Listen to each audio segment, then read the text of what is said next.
Just a bit of background before we go into the company. We provide the chemicals that go into electric vehicles, predominantly via our partner SK. These chemicals are going into the mics such as Mercedes-Benz, for example. So I just thought I'd cover off some of the background. We're probably all familiar with electric vehicles as such, but you know, over the next 7 years, they're expecting that a third of the new cars sold in the UK, for example, will be electric, and about 15% of the new cars worldwide sold each year will be electric in a short time of about 7 years. That means that from 2025, there'll be about 13 million electric vehicles coming into the road each year, and that requires a change in the supply chain for most car companies. To date, they haven't had to worry about supplying things such as the batteries, so it's a whole new supply chain for all these car manufacturers. The interesting comment there was from Shell, for example, the CEO of Shell, when quizzed about cars and the future of his business. He himself said that his next car will be electric, in this case Mercedes-Benz, which is good because that's one of ours. So cars going forward, there'll always be room for the diesels and the petrol cars, but there'll be a growing percentage of the cars that will be electric. You've only got to look at the taxis in London, for example, to know that that's the reality. There's not one type of battery, but all the car manufacturers tend to take the same composition, which is 1 part nickel, 1 part cobalt, and 1 part manganese. So ostensibly it's a 1-1-1, and you'll hear of other sorts of ratios, but most car companies at the moment are using this. That means there's about 140 kilograms of those components in an electric vehicle. And again, most car companies haven't had to worry about nickel and cobalt, or manganese for that matter, in their supply chain up until this point of time. What it does mean, though, is there's a power shift between companies and countries, decreasing the importance, for example, of the oil-producing companies, and increasing the importance of companies and countries that make cobalt, nickel, and that's why the DRC is suddenly on everybody's radar, which it hasn't been to date. And largely, this is the change of what you're going to start to see. And so, traditionally, going back 200 years, coal, everybody used coal for steam engines and that sort of stuff. And all the wealth was generated out of that sort of industry. Over the last 100 years, of course, that's now changed to oil, and you're seeing that through the Middle East and the like. And from ostensibly 2020 onwards, you'll start to see an increased importance of companies that make, and countries that are exporting cobalt and nickel. Again, that's where 2/3 of the cobalt at the moment out of DRC. It's probably not sustainable. But you're going to start to see the shift away from those Middle Eastern countries to more importance on countries such as Australia, the Canadas, and those sort of countries that have a much higher abundance of the battery metals. So I guess that's where Australian Mines came in. By our name, we started off as a mining company, and we moved more into the chemical side of our business now. We're listed on the Australian stock market, and we're part of the S&P ASX All Ords. As a company, our main thing we do is we mine our own nickel and cobalt. We convert that into a product that goes directly into batteries. We do that with the assistance of our partner in SK, which is a Korean-based company. And those chemicals find their way into Hungary, where the battery plant is located.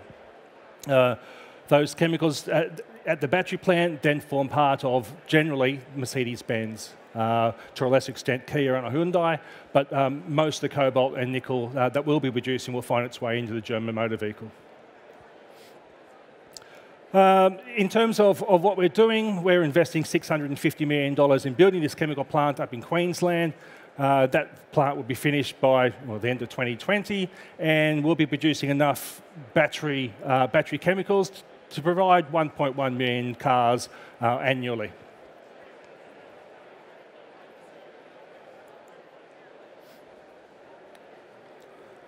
So just a bit on who we are.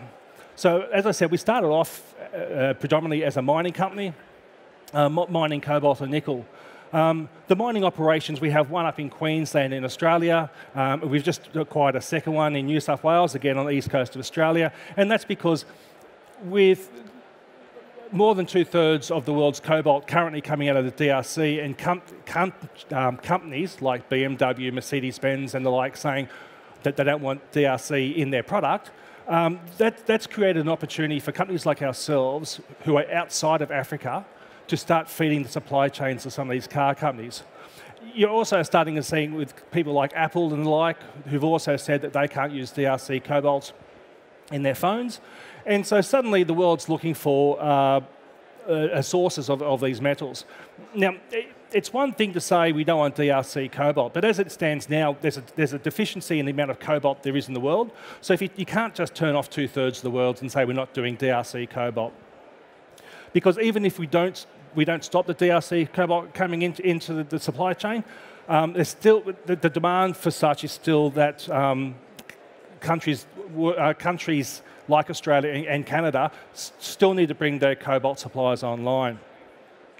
So what we've done in Australia is we've identified these two mines that we're bringing on.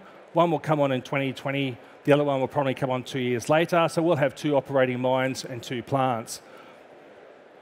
And like I said, the cobalt and nickel for both of these will be exported straight to Hungary for the battery plant there, and they'll go, again, back into the German manufacturers.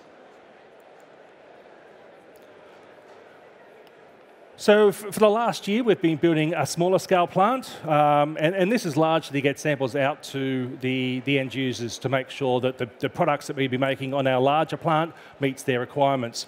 To give you a scale, this plant we've got here is probably something in the order of 600 to 700 square meters, and we just run this 24 hours a day using the products from our East Coast Australian mines. The final plant that we're building will be this is a 1 to 2,000 scale down of the final size plant. That is the final size plant, about 1K by 1K in size. Construction for that is 18 months, and like I said, that'll be up online by the end of 2020. Okay, so I mentioned that we're producing enough cobalt and nickel to supply 1.1 million cars per annum. Ostensibly, what we've done is we've done a deal with SK. SK are, well, they're the 57th largest company in the world, and they've suddenly decided they're going to put a couple of $1 billion a year into making batteries for cars. So they started off with Kia. They've now moved into Mercedes-Benz and Daimler, and they're setting up a plan in America to take on some car manufacturers there. And our task really is to supply their Hungarian plant. And so that's an example of this sort of car that you're going to see. Mercedes-Benz cars are mainly hybrids, and so we'll be putting our chemicals into Mercedes-Benz hybrids. And the deal that we have is a 7+7 year deal initially with a 6-year option. Just a bit on our partner. Like I said, they're 57th largest company in the world, about $120 billion worth of revenue. And through that, that gives us the financing ability to build our $650 million plant and to provide the German car manufacturers. Again, just more on them. Ostensibly, they started off as an oil and gas company. They've moved into batteries, much like we started off as a mining company and moved into chemicals. It seems to be the natural progression of these sorts of things. We've also got an R&D division.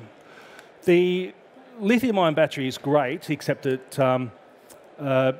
there are certain limitations on it, and one of those is range. Whether it be a Tesla or whatever it is, the best you're going to get is about 450 kilometres.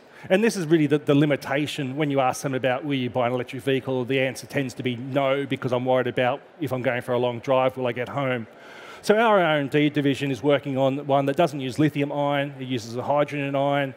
Our test ones has shown that that battery lasts about 7 times longer than a lithium-ion battery. It is more expensive, so we're working on that now, and that will largely is being designed for trucks, long-distance haulages. So whilst you've got lithium batteries, which are great for cars, obviously there's opportunities out there for other electric vehicles going forward. We're also working with the same car manufacturers to make their cars lighter. So there's 2 things you can do for an electric vehicle to increase range. You can make their batteries with more density and thus give them more range, or make their cars lighter. We're kind of working on both. We've got R&D to make a higher density, energy density battery, but we're also working on making cars lighter. And this is by making the cars purely out of aluminium, but with blending it with a scandium, which is what the Russians did for their MiGs for the last 20 years. The beauty of that is that you can make it weldable. You can put it through your normal mass production, and it's only a marginal increase to the cost of what would be a normal pure aluminium car. So from our point of view, we can see that the electric vehicle has a big future, and we're trying to play a part both in shaping what the cars look like in terms of their alloys and shaping what the cars look like also in terms of their batteries.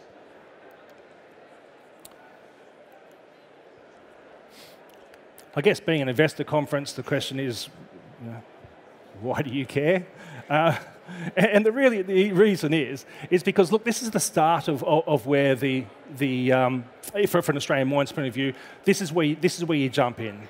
For most companies, what we find in Australia is there's an initial period of excitement where you watch your share price rise, and then as you go through the construction stage of a plant, the short-term investors seem to drop out of the cycle and go on to where there's more news flow, but the longer-term ones tend to hold in there. But what you start to see is someone making helicopter noise in the background. What you tend to start to see is your share price drop away. So if you buy in now and hold for a year, what you'll suddenly see is your share price start to rise towards the end of the year and go up. I'm getting helicopter waves up the back. I have to wire this up. But ostensibly, look, over the next 12 months, we're feeding directly into the German car manufacturing. If you're in that bottom line there, if you find yourself in a Mercedes-Benz from 2020 onwards, you can guarantee that Australian Mines is the company that's powering your car. Thank you very much.